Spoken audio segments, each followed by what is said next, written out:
ஆண்டவர் இரட்சகருமாகிய இயேசுவின் நாமத்திலே அன்போடு கூட உங்களை இந்த காலை வேளையிலே வாழ்த்தி வரவேற்கிறேன். අපගේ ගැලුම් කරුවාණන් යේසුස් ක්‍රිස්තුස් වහන්සේගේ නාමයෙන් මේ දැසන ඔබ සිල් දෙනාම ඊටමත් ආදරයෙන් පිළිගන්නවා. கர்த்தர் நமக்கு தந்த ஒரு நல்ல ஆசீர்வாதமான ஒரு ஓய்வு நாள். දෙවියන් වහන්සේ අපට දුන්නු යහපත් ආශිර්වාදයෙන් පිරුණු මේ දවස. கர்த்தர் தந்த நாள். දෙවියන් වහන්සේ දුන්නු දවස. ஆமென். ආමේන්. அவருடைய கிருபையும் தந்திருக்கிறார். උන්වහන්සේගේ කරුණාවත් අපට දීලා இந்த තිබෙනවා. நாளையும் தந்திருக்கிறார். මේ දවසත් දීලා තිබෙනවා. அவருடைய கிருபையும் தந்திருக்கிறார். උන්වහන්සේගේ කරුණාවත් දීලා அவருடைய තිබෙනවා. பாதுகாப்பையும் தந்திருக்கிறார். උන්වහන්සේගේ ආරක්ෂාව දීලා තිබෙනවා. அவருடைய நன்மையும் தந்திருக்கிறார். උන්වහන්සේගේ යහපත දීලා තිබෙනවා. அவருடைய ஆசீர்வாதத்தையும் தந்திருக்கிறார். උන්වහන්සේගේ ආශිර්වාදය දීලා அதோடு තිබෙනවා. கூட அவருடைய சுகத்தையும் இந்த நாள் தந்திருக்கிறார். උන්වහන්සේගේ සුවය පවා මේ දවසේ අපට දීලා இன்றைக்கு உங்களுக்கு තිබෙනවා. எல்லா தேவைகளையும் தந்து கூட இருந்து நடத்துவார். අද ඔබට වමනා කරන සියලුම දේ උන්වහන්සේ බලාගනී. இன்றைக்கு உங்களுடைய எல்லா குறைவுகளையும் நிறைவாக்கி கூடவே இருந்து நடத்துவார். අද ඔබගේ සියලුම අඩුපාඩු උන්වහන්සේ සම්පූර්ණ කොට ඔබ සමග ඉඳලා ඔබට මඟ எந்த පෙන්වයි. தீமைகள் அணுகாமல் கூட இருந்து நடத்துவார். කිසිම නපුරක් ඔබ ළඟට එන්නේ නැතුව උන්වහන්සේ ඔබ ළඟින් ඉඳලා ඔබට எந்த මඟ පෙන්වයි. பொல்லாப்பும் உங்களுக்கு நேரிடாது. කිසිම නපුරක් ඔබට එන්නේ නැහැ. என்னால் அவர் சர்வ வல்லமுள்ள தேவன். මොකද උන්වහන්සේ ਸਰව බලධාරී දෙවියන් அந்த වහන්සේ. சர்வ வல்லமுள்ள தேவன் உங்களோடு கூட உங்களுடைய அருகில இருக்கிறார். ඒ ਸਰව බලධාරී දෙවියන් වහන්සේ ඔබත් සමග ඔබ ළඟ ඉන්නවා. அவருடைய மகிமை உங்களை சூழ்ந்திருக்கிறது. උන්වහන්සේගේ මහිමය ඔබ වටේ පුරවයි තිබෙන්නේ. அவர் உங்களை விட்டு விலகுவதும் இல்லை, உங்களை கைவிடுவதும் இல்லை. උන්වහන්සේ ඔබගෙන් ඈත් වෙන්නෙත් නැහැ, ඔබ අත්හරින්නෙත් නැහැ. உலகத்தின் முடிவறிந்த சகல நாட்கள் அவர் உங்களோடு கூட இருப்பேன் என்று வாக்கு பண்ணினவர். ලෝකයේ අන්තිම තාක්කල් සදා කාලයට මම ඔබත් සමග ඉන්නවා කියලා උන්වහන්සේ ඔබට පොරොන්දු වචනයක් දීලා உங்களுக்கு තිබෙනවා. வாக்கு கொடுத்த தேவன் உண்மையுள்ளவராய் ඔබට இருக்கிறார். පොරොන්දු උනේ දෙවියන් වහන්සේ ඔබට අවංකයි. சந்தோஷமா இருங்க. ඉතින් සතුටින් ඉන්න. கர்த்தரோடு இருங்க. දෙවියන් වහන්සේ සමග ඉන්න. கர்த்தரோடு நெருங்குங்க. සමිඳුන් වහන්සේ ළඟට ලකිටු அவரே වෙන්න. உங்கள் எல்லாவற்றிலும் முன்பதாக நிறுத்துங்க. උන්වහන්සේව හැම දෙයින්ම ඉස්සෙල්ලා උන්වහන්සේව තියන්න. நீங்கள் தோத்து போக மாட்டீர்கள். ඔබ පරාජය වෙන්නේ නැහැ. நீங்கள் வெட்கப்பட ඔබ மாட்டீர்கள். ලැජ්ජා වෙන්නේ නැහැ. நீங்கள் அவமானப்பட்டு போக ஒரு நாளும் அவர் விட மாட்டார். ඔබ අවමානයට නින්දාවට පත් වෙන උන්වහන්සේ கவදාවත් ඔබට ඉඩ දෙන්නේ නැහැ. கர்த்தர் உங்களை ஆசீர்வதிப்பாராக. උන්වහන්සේ ඔබට ආශිර්වාද பக்கத்தில் කරයි. இருக்கிற பார்த்து சொல்லுங்க, கர்த்தர் உங்களை ஆசீர்வதிப்பாராக. උන්වහන්සේ ඔබට ආශිර්වාද கர்த்தர் කරයි. உங்களை நடத்துவாராக. උන්වහන්සේ ඔබට මඟ පෙන්වයි. அவர் உங்களோடு கூட தான் இருக்கிறார். උන්වහන්සේ ඔබත් සමගයි ඉන්නේ. இந்த வருஷம் ஒரு வாக்குத்தத்தம் பண்ணினார். මේ අවුරුද්ද උන්වහන්සේ පොරොන්දු වචනයක් ஒரு வார்த்தையை கொடுத்தார். මට පොරොන්දු වචනයක් දුන්නා. பயப்படாதே, බය වෙන්න එපා. நான் உனக்கு துணை நிற்கிறேன். මම ඔබත් සමග ඉන්නවා. அவர் எப்பொழுதும் துணையாயிருப்பார். ඉතින් උන්වහන්සේ හැමදාම අපත් සමග இந்த ඉන්නවා. மாதம் வெற்றி சிறக்க பண்ணுகிற மாதம். උන්වහන්සේ අපට ජය ලබා நீங்கள் දෙනවා. வெற்றிகளை இதுவரைக்கும் சுகந்தரித்தீர்கள். ඔබ මෙච්චර කල් ඒ ජය ලබා ගත්තා. இன்றைக்கும் அந்த ஜெயத்தை வெற்றியை பெறுவீர்கள். ඉතින් ආදාත් ඒ ජය උන්වහන්සේ ඔබට ලබා දෙයි. கர்த்தர் உங்களை நடத்துவார். උන්වහන්සේ ඔබට මඟ පෙන්වයි. கர்த்தர் உங்களுடைய பிள்ளைகளை நடத்துவார். උන්වහන්සේ ඔබගේ දරුවන්ට මඟ පෙන්වයි. கர்த்தர் உங்களுடைய குடும்பங்களை நடத்துவார். උන්වහන්සේ ඔබගේ පවුලට මඟ පෙන්වයි. கர்த்தர் உங்களுடைய வேலை ஸ்தலங்களை வியாபார ஸ்தலங்களை நடத்துவார். උන්වහන්සේ ඔබ රැකියාව කරන ස්ථානයේ ව්‍යාපාරයට මඟ පෙන්වයි. கர்த்தர் உங்களுடைய ஊழியங்களை நடத்துவார். උන්වහන්සේ ඔබගේ දේව සේවයට මඟ நீங்க පෙන්වයි. அவரோடு இருங்க, அவர் உங்களோடு கூட ඔබ இருப்பார். උන්වහන්සේ සමග ඉන්න උන්වහන්සේ ඔබත් தேவ සමග நாம ඉන්නේ. மகிமைப்படுவதாக. උන්වහන්සේගේ නාමයට මහිමේ වේවා. அல்லேலூயா, ஹalleluya. அல்லேலூயா. ஹalleluya. அவர் உங்களோடு தான் இருக்கிறார். උන්වහන්සේ ඔබත් සමගයි ඉන්නේ. ஆசீர்வதிக்கப்பட்ட ஒரு நாள்ல மறுபடியும் நாங்கள் கூடி வந்திருக்கிறோம். ආශිර්වාද ලබා දෙන දවසක නැවතත් අපි එකතු වෙලා எங்கள் ඉන්නවා. ஊழியங்களுக்காக ஜெபிக்கிற ஒவ்வொரு தேவ பிள்ளைகளையும் கர்த்தர் ஆசீர்வதிப்பாராக. අපේ දේව සේවය වෙනුවෙන් යාඥා කරන සියලුම දේව දරුවන් උන්වහන්සේ ආශිර්වාද කරයි. தேவநாமம் உங்களுக்கு கூட தொடர்ந்து மகிமைப்படுத்தப்படுவதாக. උන්වහන්සේගේ නාමය ඔබ තුලින් එක දිගට මහිමයට පත් செய்திகளை වේවා. பார்க்கிறீர்கள். ඔබ මේ පණිවිඩ බලනවා. இந்த செய்திகளை மற்றவர்களுக்கு ஷேர் பண்ணி அனுப்பி விடுகிறீர்கள். ඔබ මේ පණිවිඩ අනිත් කට්ටියටත් ෂෙයා කරනවා. கர்த்தர் உங்களை දෙවියන් ஆசீர்வதிப்பாராக. වහන්සේ ඔබට ආශිර්වාද කරයි. தேவநாமம் மகிமைப்படுவதாக. දෙවියන් වහන්සේගේ නාමයට මහිම தேவனுக்கு වේවා. எல்லா கனமும் மகிமை உண்டாவதாக. දෙවියන් වහන්සේට සියලුම ගෞරවය සහ මහිමේ වේවා. அவர் பூமியின் நிறைவும் கர்த்தருடைய என்று வேதம் சொல்லுகிறது. පොළවේ සියලු දේම දෙවියන් වහන්සේගේ කියලා බයිබලයේ කියා பூமியின் තිබෙනවා. அதன் நிறைவும் கர்த்தருடையது. පොළව සහ ඒ තිබෙන සියල්ලම දෙවියන් වහන්සේගේ கர்த்தர் කියලා உங்களுடையவர். බයිබලයේ තිබෙනවා. ඉතින් දෙවියන් වහන්සේ ඔබගේ நீங்கள் கர்த்தருடையவர். ඔබ දෙවියන් වහන්සේගේ. அவங்களுக்கு எல்லாவற்றையும் அவர் பார்த்துக் கொள்வார். ඉතින් ඔබට තිබෙන සියලුම දෙවියන් වහන්සේ බලාගන්නේ. இதுவரை நடத்தினவர் මෙච්චර කාල ඔබට මග පෙන්නපු இனிமேலும் நடத்துவார், நடத்த போகிறார். පෙන්වයි මග පෙන්නන්නයි அப்படி යන්නේ. நம்பிக்கை இருந்தா கரங்களை தட்டி அவருக்கு ஒரு நன்றி செலுத்துங்க பாப்போம். ඉතින් සැදහිල්ලක් තිබෙන කට්ටිය අත්පොලස්සන්න දෙවියන් වහන්සේට ස්තුති කරන්න. அல்லேலூயா. හalleluya. தேவனுக்கே மகிமை உண்டாகட்டும். දෙවියන් වහන්සේට මහිමේ වේවා. உங்களோடு கூட பேசும்படியாக ඔබත් සමග කතා කරන පිණිස நேற்றைக்கு இருந்து தேவனோடு கூட இடைப்பட்டு கொண்டு வந்த வார்த்தை, ඊයේ දවසේ සිට දෙවියන් වහන්සේ මට කියපු වචනය என் உள்ளத்தில் வாரப்படுத்தி கொண்டு வந்த வார்த்தை මගේ හදවත තුල මට ඒක ලොකු බරක් වගේ තිබ්බා. ஒரு ஆசீர்வாதமான ஒரு வார்த்தையா இந்த நாள்ல கர்த்தர் தந்திருக்கிறார். ආශිර්වාදය ලබා දෙන වචනයක් මේ උදෑසන දිනහස ලබා දීලා இன்னைக்கு තිබෙනවා. வளமையில உலகமே அல்லது திருச்சபை எதிர்பார்க்கிற அதிகமா என்ன தெரியுமா? අද ලෝකයේ සහ දේව සභාව වැඩිපුර මොකක්ද දන්නවද බලාපොරොත්තු වෙන්නේ? ஆசீர்வாதமான வார்த்தை, ආශිර්වාදයක් ලබා දෙන වචන, தீர்க்கதரிசனமான வார்த்தை, අනාගත වචන, வெளிப்பாடான வார்த்தை, එලි දරව් ලබා දෙන වචන. ஏற்ற வார்த்தை வரணும்னு எதிர்பார்ப்பார்கள். ඉතින් Tamanට සුදුසු මෙවැනි වචන එන්න ඕනි කියලා තමයි බලාපොරොත්තු වෙන්නේ. ஏற்காத வார்த்தை எனக்கு வேண்டாம் அப்படின்னு. තරවටු කරන වචන මට එපා කියලා සිතනවා. தேவனுடைய செய்தி எல்லாம் நம்முடைய வாழ்க்கையை கட்டுவதற்காகவே தேவன் அனுப்புவார். ඉතින් දෙවියන් වහන්සේගෙන් ලැබෙන වචන අපගේ ජීවිත හරිගස්සන්න ගොඩනගන්න තමයි උන්වහන්සේ වන්නේ. இன்னைக்கு ஒரு வித்தியாசமான வார்த்தை கூட கர்த்தர் பேசினார். අද ටිකක් වෙනස් වචනයක් තුලින් දෙවියන් වහන්සේ මාත් සමග කතා කරා. அப்போஸ்தலனாகிய பேதுருவாக இந்த வார்த்தையை பேசினார். පේදුරු මගින් දෙවියන් වහන්සේ මේ වචනේ කතා කළා. நான் நேற்றைக்கு ஜெபித்துக் கொண்டிருக்கும் பொழுது මම ඊයේ දවසේ යාඥා කරන විට முடிவு சமீபம் முடிவு சமீபம் முடிவு சமீபம் வந்துகிட்டே இருந்துச்சு. සෑම දෙයකින්ම නිමක් පැමිණෙන්නයි යන්නේ කියන ඒ ශබ්දය මට ඇසුණා. தொடர்ந்து இந்த ஆராதனை ஜெபங்கள் முடிவிலே එක දිගට නමස්කාරමෙහි යාඥා විවර වෙනකොට ஆண்டவர் இந்த வார்த்தையை என் கண்களுக்கு முன்பதாய் கொண்டு දෙවියන් நிறுத்தினார். වහන්සේ මේ වචනේ මගේ දැස් ඉදිරිපිට ගෙන ආවා. 1 பேதுரு புத்தகம் පළවෙනි පේදුරු පොතේ 4வது அதிகாரம் 4වෙනි පරිච්ඡේදයේ 7வது வசனத்தை நீங்கள் திருப்புவீர்களே ஆனால் 7වෙනි වචනය. அழகாக இந்த வேத வார்த்தை சொல்லுகிறது, எல்லாவற்றிற்கும் முடிவு சமீபமாயிற்று. எல்லாவற்றுக்கும் முடிவு சமீபமாயிருக்கிறது. ஆகையால் ஆ. தெளிந்த புத்தி உள்ளவர்களாயிருந்து ஆ. ஜெபம் பண்ணுவதற்கு ஜாக்கிரதை உள்ளவர்களாயிருங்கள். எல்லாவற்றுக்கும் முடிவு சமீபம். නමුත් සියලු දේවල අන්තිමේ ලං වී තිබේ. එබැවින් නුඹලා සිහියෙන් යුක්තව සිට යාඥා කිරීම පිණිස පිබිද සිටින්න. எல்லாவற்றுக்கும் முடிவு சமீபமா இருக்கிறது. සියලු දේටම අන්තිමයක් ලං වෙයි තිබෙන්නේ. இப்ப நம்ம கொஞ்சம் ஆராய்ஞ்சு பார்த்தா, අපි ටිකක් බැලුවොත්, கொஞ்சம் சிந்திச்சு பார்த்தா, ටිකක් සිතලා බැලුවොත් இதுக்கெல்லாம் ஒரு வெளிப்பாடு தேவையில்ல. මේ සියල්ලටම අපිට එළිදරව් எதுக்கு முடிவு சமீபமா இருக்கிறது? මොන දේටද ඒ අන්තිමය නිම ලං இன்னைக்கு ஆண்டுடைய வருகையினுடைய முடிவினுடைய அந்த சமீபம் கிட்ட வந்துகிட்டு இருக்கு. අද දිනහන්සේගේ ඒ නැවත පැමිණීමේ ඒ දවස තමයි ලං. சீக்கிரமாய் தேவன் வெளிப்பட போகிறார். ඉතාමත් සමීපයෙන් දෙවියන් වහන්සේ අපිට එළිදරව් වෙන්නයි. அதுல எந்த மாற்றமும் இல்ல. ඒ තුල කිසිම වෙනසක් නැහැ. ஆண்டவர் வருவதுதான். දෙවියන් වහන්සේ පැමිණෙන එක පැමිණෙනවා. இயேசு வெளிப்படுவதுதான். වහන්සේ එළිදරව් වෙන එක அவர் தீர்க்கதரிசனமாய் உரைத்த வார்த்தைகள் நிறைவேற போவது உண்மைதான். උන්වහන්සේ එළිදරව් වශයෙන් කියපු වචන අනිවාර්යෙන් ඉෂ්ට වෙනවා. ஆனா இங்க அப்போஸ்தலனாகிய பேதுரு என்ன சொல்ல வருகிறார்? නමුත් මෙහි පේදුරු කුමක්ද කියන්නේ? நீங்கள் அந்த அதிகாரத்தை முழுவதும் வாசித்து பார்ப்பீர்களே, ஆனால் ඔබ ඒ පරිච්ඡේදය පුරාවටම කියවුවොත් முடிவு சமீபம் என்கிறதை குறித்து 2வது வசனத்திலிருந்து வாசிப்பீர்களே, ஆனால் එවැනි වචනේ සිට ඒ අන්තිමේ පැමිණ තිබෙන්නේ කියන වචන සියල්ල කියවුවොත් அங்க கொஞ்சம் தெளிவாக சொல்ல வழிக்கிடுகிறார். එහි ඉතාමත් පැහැදිලිව ඔහු කියනවා. ஏனென்றால் மாம்சத்தில் பாடுபடுகிறவன் ஆ. இனி மாம்சத்தில் இருக்கும் காலம் வரைக்கும் ஆ.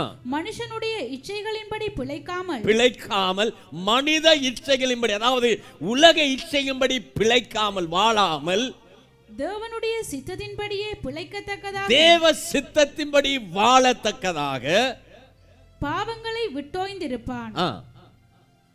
தொடர்ந்து வாசிங்க. சென்ற வாழ்நாள் காலத்திலே, அதாவது கடந்த வாழ்நாள் காலத்திலே நாம் புறஜாதிகளுடைய இஷ்டத்தின்படி நடந்து நாம் எப்படி வாழ்ந்தோம்? எப்படி வாழ்ந்தோம்? புறஜாதிகளுடைய இஷ்டத்தின்படி, விரும்பினபடி. දෙවියන් වහන්සේගේ කැමැත්ත ලෙස ජීවත් වෙන පිණිස එම සිත ආයුධයක් කොට පැලඳ ගන්න. புறஜாதிகளுடைய இஷ்டத்தின்படி, සල්ලාකම් වලින්ද, තෘෂ්ණාව වලින්ද, බීමත්කම් වලින්ද, නපුරු මංගල්‍ය වලින්ද, මත්පැන් වලින්ද, පිළිකුළු රූප ඇදහිම් වලින්ද හැසිර අන්‍ය ජාතීන්ගේ කැමැත්ත කරමින්. இங்க பாருங்க, புறஜாதிகள் என்று சொல்லும் பொழுது අන්‍ය ජාතීන් කියා කියන විට தேவனை அறியாதவர்கள், දෙවියන් වහන්සේ ගැන දන්නේ නැති அல்லது කට්ටිය, தேவனை அறிந்து தேவனோடு கூட நெருங்கி வாழாதவர்கள், නැත්නම් දෙවියන් වහන්සේ ගැන දැනගෙන උන්වහන්සේ සමග සමීපව அழகாக ஒரு பட்டியலிடுகிறார். ලස්සනට ඔහු ලිස්ට් එකක් அதாவது இந்த புறஜாதி உலகம் வாழ்வதை போல வாழாதபடி, ඒ කියන්නේ ලෝකේ ජීවත් වෙන ආකාරයට ජීවත් වෙන්නේ නැතුව அதுல சில காரியங்களை கோடிட்டு காண்பிக்கிறார். ඒ සමහර දේවල් ඉතාමත් පැහැදිලිව வாசித்து பார்த்த அந்த வார்த்தை எப்படி சொல்லுகிறது? වචනේ මේ ආකාරයට කියන්නේ அப்பொழுது நாம் காம விகாரத்தையும் துர்ரிச்சையையும் நடப்பித்து மதுபானம் பண்ணி களியாட்டம் செய்து வெறி கொண்டு அருவருப்பான விக்கிரகாராதனை செய்து வந்தோம். அந்த துர்மார்க்க உலையிலே அவர்களோட கூட நீங்களும் விழித்திராததினாலே அவர்கள் ஆச்சரியப்பட்டு உங்களை தூஷிக்கிறார்கள். உயிரோடு இருக்கிறவர்களுக்கும் மரித்தோருக்கும் நியாய தீர்ப்பு கொடுக்க ஆயத்தம் பண்ணியிருக்கிறவர்களுக்கு அவர்கள் கணக்கொப்புவிப்பார்கள். அங்க பாருங்க, அழகாக ஆண்டவர் சொல்லுகிறார். அதாவது முன்னே அப்படித்தான் இருந்தோம், ஆனா இப்ப நம்ம எப்படி இருக்க கூடாது. ஏன்னா முடிவு சமீபம். எதுக்கு முடிவு சமீபம்? ஒவ்வொரு மனிதனும் செய்யற காரியத்துக்கு தக்கதான முடிவு சமீபமாயிருக்கு. தேவனை அறியாத காலங்களை விட்டு விடுங்கள், தேவனோடு வராத காலங்களை விட்டு விடுங்கள், தேவனை ஆராதிக்காத காலங்களை விட்டு விடுங்கள், அதை அவர் கிருபையாய் மன்னித்து விடுவார். அவருடைய வார்த்தை அழகாய் சொல்லுகிறது. ரட்சிக்கப்பட்டு மனம் திரும்பி இயேசுவை ஏற்றுக்கொண்ட பிற்பாடு அந்த மனிதனுடைய பாவங்களை அவர் ஆழ்கடல்லே தள்ளி போட்டார்னு வேதம் சொல்லுது.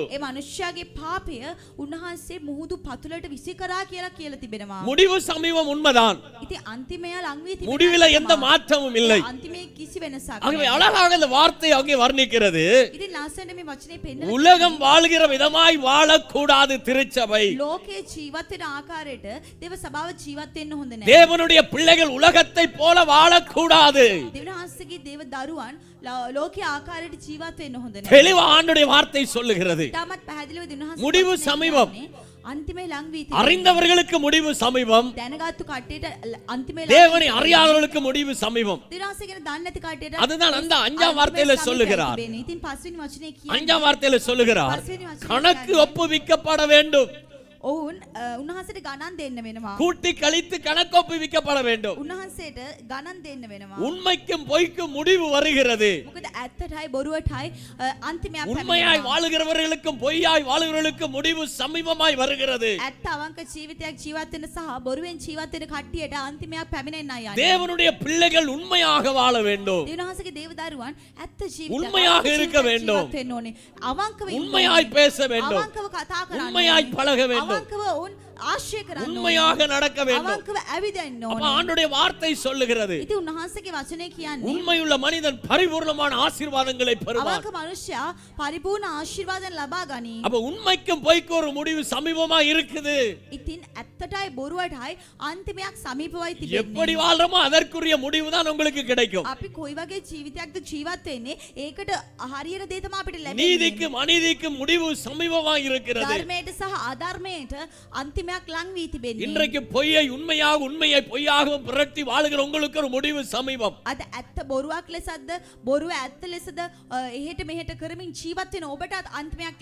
நீதியையும் அநீதியையும் மாத்தி மாத்தி பேசி நடத்துற உங்களுக்கு ஒரு முடிவு சமீபம்.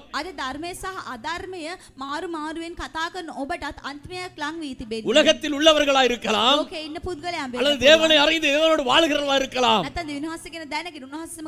ஆண்டவருடைய வார்த்தை அழகாய் தெளிவாய் சொல்லுகிறது. அப்போஸ்தலனாகிய பேதுரு சொல்லுகிறார், திருச்சபைக்கு சொல்லுகிறார். இது உலக மக்களுக்கும் பொருந்தும் வார்த்தை. சத்தியம் சத்தியம்தான், தேவனுடைய வார்த்தை வார்த்தை தான். பேசுற என்னையும் மட்டும் கேட்கிற உங்களையும் மட்டும் முடிவு சமீபமா இருக்கிறது. பொய்க்கு உண்மைக்கு முடிவு சமீபம், நீதிக்கும் அநீதிக்கும் முடிவு சமீபம், பரிசுத்தத்துக்கும் அசுத்தத்துக்கும் முடிவு சமீபம். திருச்சபை தேவ ஜனங்கள் எப்படி வாழ வேண்டும் என்று இந்த வார்த்தை நமக்கு கொண்டு வருகிறது. ஒன்றுமே தெரியாது.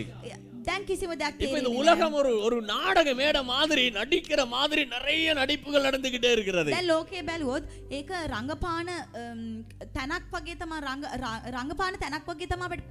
ஆண்டுடைய வார்த்தை மாறவே மாறாது. வரும்பொழுது தெரியும். පැමිණෙන විට ඔබට තේරෙයි. அதுல எந்த மாற்றமும் இல்ல. මේ කිසිම වෙනසක් නැහැ. நன்மைக்கும் தீமைக்கும் முடிவு வெளிப்படுகிறது. යහපතට අයහපතට අන්තිමයක් පැමිණෙනවා. நன்மை செய்றவனுக்கு முடிவுண்டு, යහපත කරපු පුද්ගලයාටත් தீமை செய்றவனுக்கு முடிவுண்டு.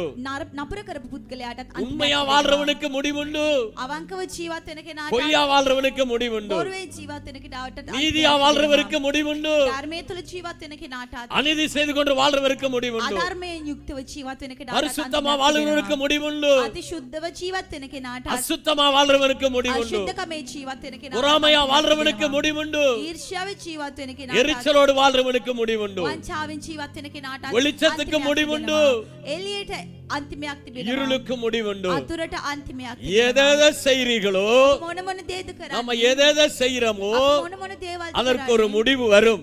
ඒ සියල්ලට අන්තිමයක් நன்மை තිබෙනවා. செய்தால் நன்மையான முடிவு வரும். යහපත කළොත් යහපත් අන්තිමයක් உண்மையா இருந்தால் உண்மையான முடிவு வரும். අවංකව හිටියොත් ඔබට අවංක நீதியாக செயல்பட்டால் நீதிக்குரிய முடிவு வரும். ඔබ ධර්මීෂ්ඨව කටයුතු කරොත් ඒ ධර්මයට අදාළ ඒ අන්තිමේ அருமையான தேவனுடைய பிள்ளைகளே, මගේ ප්‍රියවන්ත දේව காலை உள்ள கர்த்தருடைய வார்த்தையை கவனித்து பார். උදෑසන වේලාව දිනහාසික වචනේ தேவன் බලන්න. பேசுவதற்கு இடம் கொடு. උන්වහන්සේ කතා කරන්න ඉඩ දෙන්න. தேவனுடைய வார்த்தை உள்ளத்தில் ஏற்றுக்கொள். උන්වහන්සේගේ වචනේ හදවත තුල බාර ගන්න. அதுதான் நமக்கு ஒரு பெரிய ஒரு ஆசீர்வாதத்தை கொண்டு ඒ வரும். තමයි අපිට විශාල ආශිර්වාදයක් ලබා දෙන්නේ. முடிவு சமீபமாக இருக்கிறது. අන්තිමේ ඉතාමත් සමීපයි. நீங்க இந்த வார்த்தையை நல்லா கவனிச்சு பார்த்தீங்கடா, වචන හොඳින් බැලුවොත් எல்லாவற்றுக்கும் முடிவு சமீபம். සියලු දේටම අන්තිමයක් ලං වී තිබෙන්නේ. இந்த முடிவு சமீபமா இருக்கிறபடினால் මේ අන්තිමේ ලං වී තිබෙන නිසා அந்த வார்த்தையோடு கூட வருகிற தொடர் வார்த்தையை நீங்க வாசித்து பாருங்க. වචනේ සමග පැමිණෙන වචන ටික කියලා බලන්න. எல்லாவற்றுக்கும் முடிவு சமீபம். සියල්ලටම අන්තිමේ ලං වී තිබෙන්නේ. ஆகையால் தெளிந்த புத்தியுள்ளவர்களாயிருந்து தெளிந்த புத்தி உள்ளவர்களாயிருந்து ஜெபம் பண்ணுவதற்கு ஜாக்கிரதை ஜெபம் உள்ளவர்களாயிருங்கள். பண்ணுவதற்கு ஜாக்கிரதை உள்ளவர்களாயிருங்கள். එබැවින් නුඹලා සිහියෙන් යුක්තව සිට යාඥා කිරීම පිණිස පිබිද සිටින්න.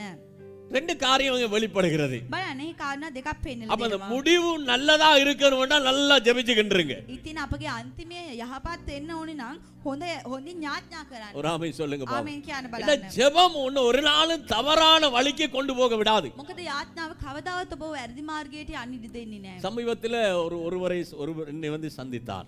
සමීප කාලයේදී එක්කෙනෙක් මට හම්බ වුණා. அவர் என்னோடு கூட பேசும் பொழுது ඔහු මාත් සමග කතා කරන විට சொன்னார், பாஸ்டர் யுத்த காலத்துல ඔහු කිව්වා පාස්ටර් යුද්ධ කාලයේදී என்னுடைய காணிக்கு சில பிரச்சனைகள் வந்த பொழுது මගේ ඉඩමේ සමහර ප්‍රශ්න ආපු அந்த වෙලාවෙදී காணி பாதுகாப்பா இருக்கட்டும் என்று ஒருவருடைய கையில நான் அதை வாடகைக்காக குத்தகைக்காக கொடுத்தேன். ඉතින් ඒ ඉඩම ආරක්ෂිතව තියෙන්න ඕනේ කියලා එක්කෙනෙක්ට මම ඒක කුලියට දුන්නා. குத்தகையை கொடுத்து கொஞ்சம் பணங்களை கைமாறினேன். කුලියටදී සල්ලි ටිකක් මං ඉල්ල ගත්තා. ஆனால் வருஷங்கள் காலங்கள் கடந்து போன பிற்பாடு නමුත් වර්ෂයන් කාලය ගත වී ගියාට පස්සේ அந்த காணியை திருப்பி மீட்டெடுப்பதற்காக நான் விசாரித்த பொழுது ඒ ඉඩම නැවත ගන්නට මම ඔහුගෙන් ඇසූ විට அந்த காணிக்கு ஒரு உறுதி, ஒரு பத்திரத்தை எழுதி விட்டார்கள். ඒ ඉඩමට ඔවුන්ම ඩොකියුමන්ට් එකක් ලියලායි තිබ්බේ. ஒரு பத்திரம் உறுதியை அவங்களோட பேருக்கு எழுதிட்டாங்க. ඉතින් ඔවුන් එහෙම ඉඩමට අයිති ඩොකියුමන්ට් එකක් ඔප්පුවක් ලියලායි තිබ්බේ. அவங்களோட பேருக்கு மாத்தி எழுதி விட்டார்கள். ඔවුන්ගේ නමට ඒක ලියලායි තිබ්බේ. ஒரு பிரச்சனையான பொழுது ඉතින් ප්‍රශ්නයක් ආපු වෙලාවේදී பல இடங்கள்ல விசாரணைக்கு அனுப்பப்பட்டு ගොඩක් තැන්වලට ගියාට පස්සේ கடைசியாக வழக்கு போடப்பட்டிருக்கிறது. අන්තිමට ඔවුන්ට විරුද්ධව නඩුවක් ගියා. இதுல என்ன ஆச்சரியம் என்றா, ඉතින් මේ තුලේ මොකද්ද ඒ ආචාර්යමත්කම? என்னுடைய மனைவி உயிரோட தான் பாஸ்டர் இருக்கிறா. මාගේ බිරිඳ ජීවතුන් අතරයි පාස්ටර් ඉන්නේ. ஆனா அந்த காணியை தவறான முறையில கள்ள உறுதியை முடிச்சு எடுத்தவங்க ඉතින් ඒකට හොර ඔප්පුවක් දාපු ඒ කට්ටිය என்னுடைய மனைவி செத்துட்டாவன்ற ஒரு சத்திய கடதாசி கூட கொடுத்துட்டாங்க. මාගේ බිරිඳ මිය ගිහින් කියලා ඔවුන් ලිපියක් පවා දීලා තිබෙන්නේ. சபை திருச்சபைதான், දේව සභාව තමයි. திருச்சபையோட தான் பேசிக் கொண்டிருக்கிறேன். සමග තමයි කතා කරන්නේ. இதுக்கும் ஒரு முடிவு வரும். ඉතින් මේකටත් අන්තිමයක් පැමිණෙයි. பிறருடையதை இச்சிக்க கூடாது என்ற ஒரு வேத வார்த்தை அழகா எழுதப்பட்டிருக்குது. අන් කට්ටියගේ දෙයක් ඔබ ආශා කරන්න එපා කියලා බයිබලයේ ලියලා அவர் තිබෙනවා. ரொம்ப வேதனைப்பட்டு பேசுகிறார். ඉතින් ඔහු ගොඩාක් දුක් වී කතා කරා. அவர் சொல்லுங்க, நான் உங்களுக்கு தருகிற அந்த கனத்த மரியாதையை நான் அவருக்கு கொடுக்க விரும்ப மாட்டேன். ඉතින් ඔහු කියන්නේ ඔබට මම ලබා දෙන මේ ගෞරවය ඔහුට ලබා දෙන්න මම කැමති නෑ. சொல்லுகிறார் அவர். ඔහු කියනවා சொல்றேன், நான் வந்து என்னோட கேட்டா கொடுத்துருவேன். මම මගෙන් දෙයක් කිල්ලුවොත් මම ලබා දෙනවා. ஆனா இப்படி ஒரு காரியத்தை பண்ணிட்டாங்களே, නමුත් මට මේ දෙයක් කරානේ. இப்படி ஒரு காரியத்தை செஞ்சிட்டாங்களே. මට මෙවැනி දෙයක් කරානේ. அவர் என்னிடத்துல சொல்லுவதை போல எத்தனை பேரிடத்துல சொல்லுவாரு. ඉතින් බලන්න ඔහු මාග ළඟට ඇවිල්ලා කියන ආකාරයට කොච්චර කට්ටිය ගාවට ගිහින් කියන්නද ඇද්ද? என்னுடைய தலைப்பு செய்தியினுடைய தலைப்பு என்ன தெரியுமா? අද පණිවිඩයේ මාතෘකාව මොකක්ද දන්නවද? நடத்தையில் கவனமாயிருங்க. හැසිරීමේ සැලකිලිමත් වන්න. உண்மையாகவே நம்ம வாசித்த 1 பேதுரு 4ஆம் அதிகாரம் 7ஆம் வசனத்தினுடைய சரியான அர்த்தம் அதுதான். ඉතින් අපි කියවපු පළවෙනි පේදුරු පොතේ 4 වෙනි පරිච්ඡේදයේ 7 වෙනි වචනයට හරි තේරුම ඒක තමයි. பேதுரு சொல்ற முடிவு சமீபமா இருக்குது. පේදුරු කියන්නේ අන්තිමේ ලං වී තිබේ. அடுத்த வசனத்தில் என்ன சொல்லுகிறார்? මීළඟ වචනේ முடிவு சமீபம். අන්තිමේ ලං වී තිබේ. அதனால் தெளிந்த தெளிந்த புத்தியுள்ளவர்களாயிருந்து புத்தியாயிருங்கன்ற வார்த்தையினுடைய அர்த்தம் சரியான அர்த்தம் நடக்கையில் கவனமாயிருங்கள். ඉතින් එබැවින් නුඹලා සිහියෙන් යුක්තව සිටින්න කියන වචනේ අර්ථය වන්නේ හැසිරීමේ සැලකිලිමත් වන්න. பக்கத்துல சொல்லுங்க நடத்தையில கவனமா இருங்க. හැසිරීමේ සැලකිලිමත් වන්න. அதான் அதனுடைய அர்த்தம். ඒ තමයි ඒකේ தெளிந்த අර්ථය புத்தி වන්නේ. என்றால் පැහැදිලි සිහිය කියන්නේ நடக்கையில வாழ்க்கையில கவனமாயிரு. நடக்கையில ඔබගේ හැසිරීම ඔබගේ ජීවිතේ இப்ப இந்த மனிதன் எல்லா இடத்திலும் பேசுகிறார். tie මනුෂ්‍යකින් ගොඩක් තැන් அவர் இப்படி பேசும் பொழுது ඔ මෙලෙස කතා කරන இங்கே தூசிக்கப்படுகிற நாமும் இயேசுட நாமம்தான். මේ තැන දූෂ්‍ය වන්නේ නරක ලෙස කතා இன்னைக்கு කරන්නේ அநேகர் மூலமா தேவனுடைய நாமம் தூசிக்கப்பட்டு கொண்டே අද இருக்குது. බලන්න ගොඩක් අය විසින් දිනහසගේ නාමය කැත වෙනවා என்ன சொல்றார்? மாமிச இச்சையின்படி இந்த வார்த்தை வாசிச்ச வார்த்தையில 2ஆம் வசனம் அப்படித்தான் சொல்லுது. කියපු වචනේ දෙවෙනි වචනේ එලෙස மாமிச இச்சைகளின்படி வாழாமல் මාංශය ආසාවන් அவ உலகம்தான் அப்படி வாழும். ඉතින් ලෝකයේ ජනතාව එලෙස ජීවත් இப்ப වෙනවා. முதலாம் வசனத்தை பாருங்களேன். දැන් පළවෙනි වචනේ බලන්න. 4ஆம் அதிகாரம் 1ஆம் வசனம். හතරවෙනි පරිච්ඡේදයේ පළවෙනි වචනය இப்படி இருக்க ஆ. கிறிஸ்து நமக்காக ஆ. மாம்சத்திலே பாடுபட்டபடியால் மாம்சத்திலே பாடுபட்டு ஜெயித்தபடியினால் நீங்களும் அப்படிப்பட்ட சிந்தையை ஆயுதமாக தரித்துக் கொள்ளுங்கள். சிந்தை ஆயுதமா. இயேசு மாம்சத்துல பாடுபட்டு ஜெயிச்சார். බලන්න යේසුස් වහන්සේ මාංශයෙන් වද විඳින් උන්වහන්සේ ජය ගත්තා. உண்மையாக இந்த வார்த்தை நடக்கையில், அதாவது நம்முடைய வாழ்க்கையினுடைய மாதிரியில கவனமாயிருங்க. ඉතින් ඒ වචනේ කියන්නේ ඔබගේ හැසිරීමේ ඔබගේ ජීවිතයේ ඔබ සැලකිලිමත් වන්න. எல்லார் மத்தியிலும் எல்லாரும் நம்மளை கவனிச்சு கொண்டே பார்த்து கொண்டே இருக்கிறார்கள். සියලු දෙනා අතරම අපි ඉන්නකොට අපි දෙස බලමින් ඉන්නවා. என்ன இந்த வாசித்த போதில 3ஆம் அதிகாரத்துல சொல்றாரு, நீதிமான்கள் மேல பேதுரு சொல்ற, நீதிமான்கள் மேல கர்த்தருடைய கண் எப்பொழுது நோக்கமா இருக்குது. තුන්වෙනි පරිච්ඡේදයේ දිනහස කියන්නේ ධර්මිෂ්ඨයන් පිට දිනහසගේ බැල්ම හැමදාම තිබෙනවා කියලා. ஆகவே ஒரு நல்ல முடிவு வர வேண்டும். ඉතින් හොඳ යහපත් අන්තිමයක් செய்கைக்கு தக்கதான ஒரு முடிவு, අපි කරපු ක්‍රියාවලට අනුව நம்முடைய நம்பிக்கைக்கு தக்கதான ஒரு முடிவு, අපගේ ඇදහිල්ලට අනුකූල நம்முடைய விசுவாசத்துக்கு தக்கதான ஒரு முடிவு, අපගේ විශ්වාසයට අනුකූල நம்ம ஆயத்தமா இருக்கத்தக்கதான ஒரு முடிவு අප සූදානම් ඉන්න පුළුවන් තරම් අන්තිමයක්. கண்டிப்பா ஒரு நாள் வெளிப்படும். ඉතින් කවදා හරි දවසක அந்த முடிவு வரும் பொழுது நம்ம என்ன செய்ய போறோம்? ඉතින් ඒ අන්තිම පැමිණෙන විට මොකද්ද කරන්නේ? அந்த முடிவு சொல்லி போட்டு வராது. ඒ අන්තිමේ කවදාවත් කියලා එන්නේ அந்த නැහැ. முடிவு டெக்ஸ்ட் மெசேஜ் அனுப்பி போட்டு வராது. ඒ අන්තිමේ ටෙක්ස්ට් මැසේජ් එකක් දාලා அந்த முடிவு ஃபோன் பண்ணி சொல்லிட்டு வராது. ඒ අන්තිමේ කෝල් එකක් කරන් ඔබට කියලා එන්නේ அந்த முடிவு இமெயில் பண்ணிட்டு வராது. ඒ අන්තිමේ ඊමේල් එකක් දාලා அது ඔබ திடீரென்று வெளிப்படும். ඒක ඔබ නොහිතන අවස්ථාවක எதிர்பார்க்காத நேரத்தில் அது வெளிப்பட்டு வரும். හිතන වෙලාවක පැමිණෙනවා. அதனாலதான் சொல்றாரு, வெளிப்பட்டு வரும் பொழுது කෙමනිසයි කියන්නේ ඒක එලිතරවුයි நம்முடைய வாழ்க்கையினுடைய மாதிரி அடையாளம் வெளிப்பட்டு අපගේ ජීවිතයේ අපි හිටපු විදිය அதற்குரிய பலனை அடையத்தக்கதாய் ඒට උමනා කරන ඒ ඵලය ලබා ගන්න. திருச்சபை ஜெபத்தில் விழித்திருக்க வேண்டும் என்று பேதுரு சொல்றார். දේව සභාව යාඥාව තුල අවදිව ඉන්න කියලා බයිබලයේ කියයි. இதுதான் உண்மை. මේ තමයි ஆயத்தமாயிருங்க. සූදානම් වෙන්න. எப்படியும் வாழலாம். කොහොමද ජීවත් වෙන්න? அப்படி அல்ல. එහෙම නෙමෙයි. வாழ்வதற்கு ஒரு பிரமாணத்தை வேத வார்த்தைகள் தேவ பிள்ளைகளுக்கு கற்றுக் கொடுத்திருக்கிறது. ඔබ මෙහෙම ජීවත් වෙන්න ඕනේ කියලා බයිබලය ඔබට පෙන්නලා දෙනවා. முன்ன வாழ்ந்த மாதிரி தேவனை ஏற்றுக்கொண்ட பிற்பாடு வாழ முடியாது என்கிற வரையறையும் வேதத்தில் அழகா ඔබ எழுதப்பட்டிருக்கிறது. කලින් ජීවත් වූ ආකාරයට දැන් ජීවත් වෙන්න බෑ. යේසුස් වහන්සේ ගැන දැනගට පස්සේ ජීවත් වෙන්න බෑ කියලා බයිබලයේ முன்ன பொய் சொல்லி ஏமாத்தி பித்தலாட்டம் பண்ணி வாழ்ந்திருக்கலாம். ඉස්සර ඔබ බොරු කියලා අනිත් අය රවට්ටලා ජීවත් වෙන්න முன்ன களவெடுத்து வாழ்ந்திருக்கலாம். ඉස්සර ඔබ හොරකම් කරලා ජීවත් கூடவே இருந்து சதி பண்ணி துரோகம் பண்ணி முன்ன வாழ்ந்திருக்கலாம். ඉස්සර එක ළඟම ඉඳලා වංචා කරලා කුමන්ත්‍රණ ஆனா இப்பெல்லாம் வாழ முடியாது. නමුත් දැන් ඔබ ඒ வாழவே கூடாது. එහෙම ජීවත් වෙන්න அப்படி வாழணும்னா உலகத்துக்குள்ள தான் இருக்கணும். ඒව ජීවත් වෙන්න ඕන නම් ලෝකයේ තුල ඔබ ඉන්න ඕනේ. தேவனோடு கூட சேர்ந்து வாழ அப்படி முடியாது. දිනහස සමග ඔබට එකට එකතු විය ඒ ලෙස ජීවත් உலகத்தை වෙන්න බෑ. பிரியப்படுத்தி தேவனை பிரியப்படுத்தி வாழ முடியவே முடியாது. ලෝකයයි දිනහන්සේවයි ඔබ දෙකම එකට තියාගෙන ජීවත් වෙන්න බෑ. ஒரு பக்கத்துல தேவனோடு வாழ வேண்டும் என்று தான் தேவன் விரும்புகிறார். පැත්තක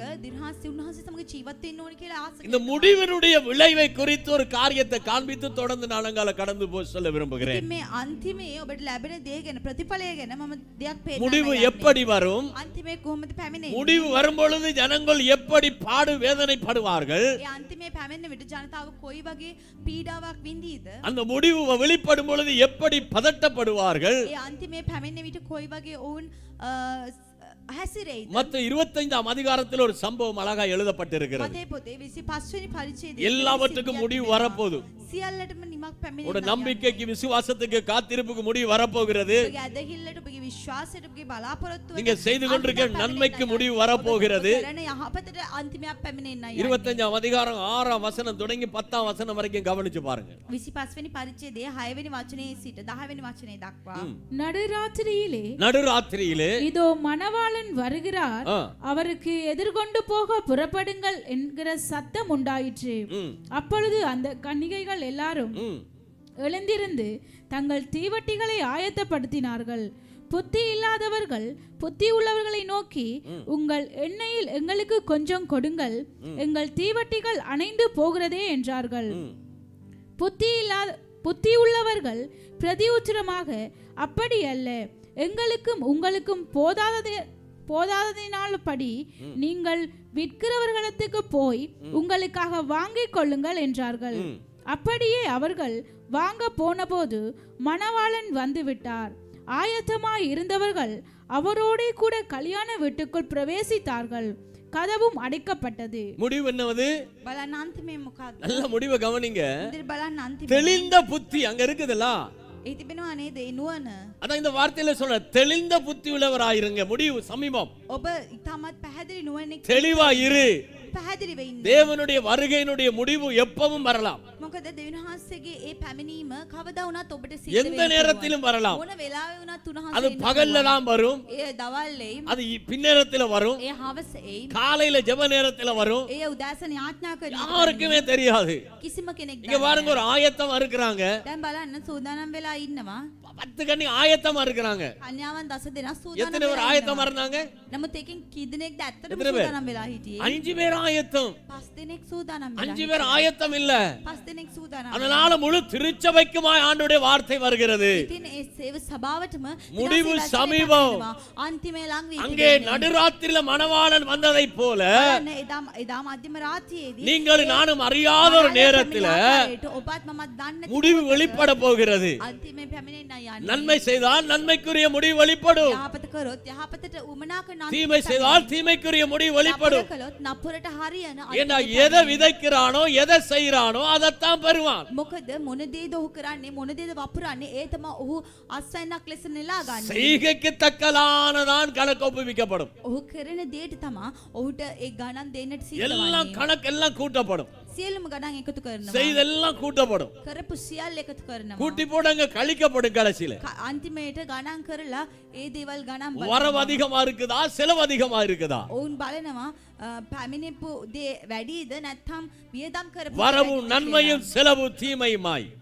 පැමිණෙන දේ යහපත සහ එහි நன்மை அதிகமாய் செய்திருந்தால் ඔබ යහපත වැඩිපුර உள்ளே போக முடியும். ඔබ ඇතුළට යන්න அதற்கு ஒரு நல்ல முடிவு வருகிறது. ඒට අන්තිමය යහපතක් எது எது அதிகமா இருக்குது මොකද්ද වැඩිපුර அது உங்களுக்கு தான் தெரியும். ඒ ඔබ තමා දන්නේ. உங்களோட வாழ்க்கை நடைமுறையில தான் தெரியும். ඔබගේ ජීවිතයේ හැසිරීම எல்லாத்தையும் செய்யறதெல்லாம் செஞ்சுக்கிட்டு அவனுடைய வருகையில தப்பித்துக் கொள்ளலாம் நினைக்க முடியாது. කරන සියලු දේම කරලා උන්වහන්සේගේ පැමිණීමේදී බේරෙන්න හිතන්නේ. முடிவு சமீபம். මොකද අන්තිමේ ලං වී இந்த வார்த்தை சரியான அர்த்தம். முடிவு சமீபம். ඒ වචනේ අර්ථය අන්තිමේ ලං වී உங்கள் நடக்கையில் வாழ்க்கையில் கவனமாயிருங்கள். ඔබගේ හැසිරීමේ ඔබගේ ජීවිතය ඔබ සැලකිලිමත් அந்த වන්න. ஜெபிக்கிறதுக்கு ஜாக்கிரதையா இருங்கள்னு சொல்ற வார்த்தையினுடைய அர்த்தம் යාඥා කරන්න ඔබ සෝදිසියෙන් ඉන්න කියපු சரியான அர்த்தம்.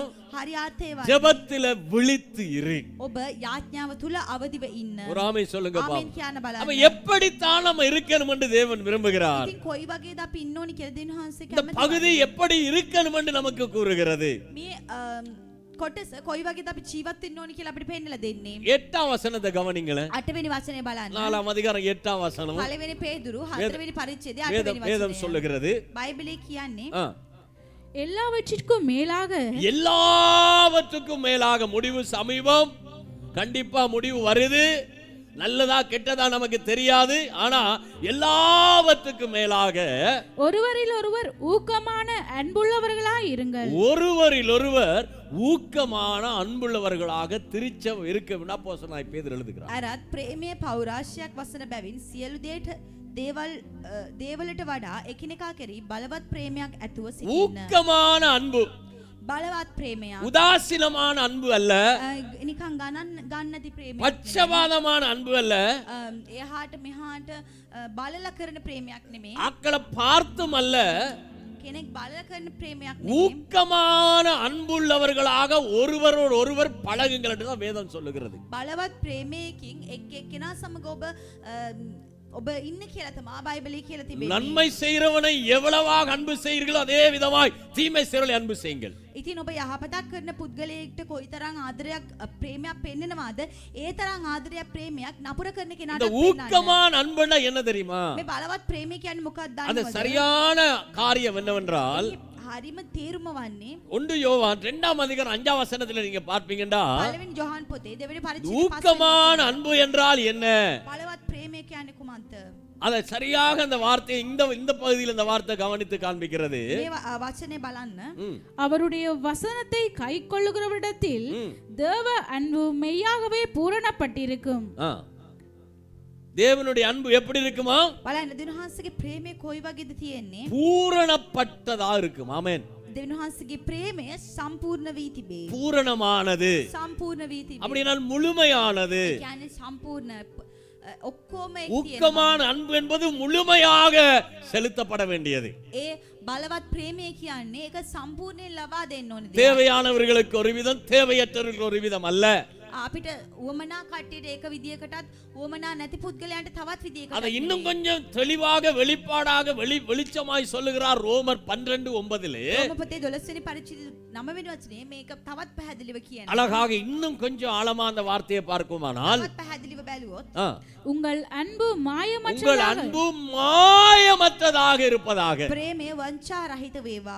ஊக்கமான அன்பு என்பது முழுமையாக செலுத்தப்படுவதுதான் ஊக்கமான அன்பு. බලවත් ප්‍රේමය කියන්නේ ඒක සම්පූර්ණයෙන් ලබා දෙන ආදරය. அதையும் தாண்டி சொல்லும் பொழுது உங்களுடைய அன்பு மாயமற்றதா இருப்பதாக. ඊටත් එහා ගිහින් කියන විට ඔබගේ ප්‍රේමය වංචා රහිත වේවා. உங்களுக்கு தான் தெரியும் நீங்க சொல்ற பிரைஸ் லார்டுடைய வலிமை. ඔබ තමා දන්නේ ඔබ කියන praise the Lord කියන වචනේ තිබෙන බලය. உங்க பிரைஸ் லார்ட் கையில் இருக்குதா, உதட்டில் இருக்குதா, உள்ளத்தில் இருக்குதா, அதனுடைய பெருமதி உங்களுக்கு தான் தெரியும். ඔබ කියන ඒ praise the Lord කියන වචනය කටින් පැමිණෙනවාද, හදවතින් පැමිණෙනවාද, අතෙන් පැමිණෙනවාද කියන එක ඔබ පමණයි. வாயினால பிரைஸ் லார்ட் சொல்லி கையால முடிஞ்சிட்டு இருதயம் எங்கேயோ இருந்தா அதுதான் மாயமான அன்பு. ඔබ අතට අත දීලා කටෙන් praise the Lord කියලා බදාගත්තත් හිත කොහේ හරි තිබ්බොත් ඒක තමයි ඒ වංචා කරන ප්‍රේමය. சிலவர் சொல்லுவாரு கண்ட உடனே பாஸ்டர். සමහර කට්ටිය කියනවා දැක්ක ගමන් පාස්ටර්. இல்லாத இடத்துல பாதகன். පාස්ටර් නැති තැනක ඔහු அப்படி சொல்லிக் கொள்வார்கள். එහෙම කියනවා. கண்ட நல்ல அழகா தேன் பூசி பட்டர் பூசி மாஜரும் பூசி கொடுக்கிற மாதிரி இருக்கும். පාස්ටර්ව දැක්ක ගමන් හොඳට බටර් ගාලා කතා කරනවා. அதான் மாயம் நிறைந்தது. ඒක තමයි වංචාවෙන් පිරුණු දේ. இந்த மாயக்காரர்கள் இயேசுட காலங்கள் இருந்தார்கள். ඉතින් මෙවැනි වංචා සහගත පුද්ගලයන් යේසුස් වහන්සේගේ කාලේ ජීවත් වුණා. இயேசு சொல்ற மாயக்காரரே என்று சொல்றார். යේසුස් වහන්සේ කියනවා වංචාවෙන් පිරුණු පුද්ගලයනි කියලා. சதிசேர் பரிசேர பார்த்தா சொல்றார் மாயக்காரர்களே. සතිසි සහ පරිසිවරුන් දෙස බලලා යේසුස් වහන්සේ කියනවා இயேசுக்கு எல்லாம் தெரியும்.